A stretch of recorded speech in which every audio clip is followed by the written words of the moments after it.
السلام علیکم ورحمۃ اللہ وبرکاتہ۔ امید ہے آپ سب بہت خیریت سے ہوں گے۔ آج میں آپ کو جو وظیفہ بتانے لگا ہوں، یہ مجھ سے کافی سارے لوگ پوچھ چکے ہیں کہ یہ وظیفہ بتائیے۔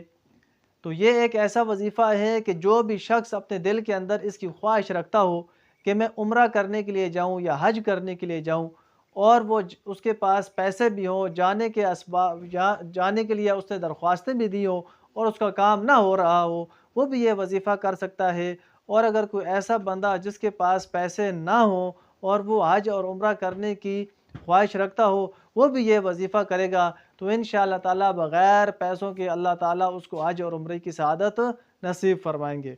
تو بہت ہی پیارا سا وظیفہ ہے، کوئی مشکل کام نہیں ہے کہ سب سے پہلے آپ اپنے گھر کے اندر ایک بوٹل لے کر آئیں، ایک برنی لے کر آئیں، یا ایک چھوٹا سا وہ کہتے ہیں گلا لے کر آئیں کہ جس کے اندر آپ ہر روزانہ 1 روپے سے لے کر جتنی اللہ آپ کو توفیق دے اتنے پیسے اس کے اندر ڈالتے رہیں، اور نیت جو آپ کے دل میں عمرے کی ہو یا حج کی ہو اسی نیت سے ڈالیں کہ ان پیسوں سے میں یہ حج کے لیے جمع کر رہا ہوں یا عمرے کے لیے جمع کر رہا ہوں۔ اور اس کے ساتھ ساتھ ضروری نہیں ہے آپ 100 ہزار ڈالیں، 1 روپے سے بھی اگر یہ کام شروع کریں گے تو انشاءاللہ تعالیٰ یہ آپ کی نیت ہوگی، یہ کہاں پورے ہوں گے، کچھ دن کے اندر ہی آپ کا انشاءاللہ حج اور عمرے کا انتظام ہو جائے گا۔ لیکن اس کے ساتھ آپ نے ایک وظیفے کی پابندی کرنی ہے، اور وہ وظیفہ ہے کہ آپ نے ہر نماز کے بعد 21 مرتبہ درود ابراہیمی پڑھ کر اللہ تعالیٰ سے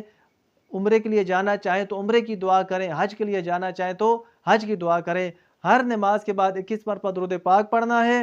اور رات کو سونے سے پہلے اول آخر 1 مرتبہ درود پاک پڑھیں، اور درمیان میں 33 مرتبہ آیت کریمہ لا الہ الا انت سبحانک انی کنت من الظالمین پڑھ کر اللہ تعالیٰ سے دعا کریں۔ بہت ہی آسان سا عمل ہے کہ ہر نماز کے بعد 21 مرتبہ درود پاک پڑھ کر دعا کریں، اور رات کو سونے سے پہلے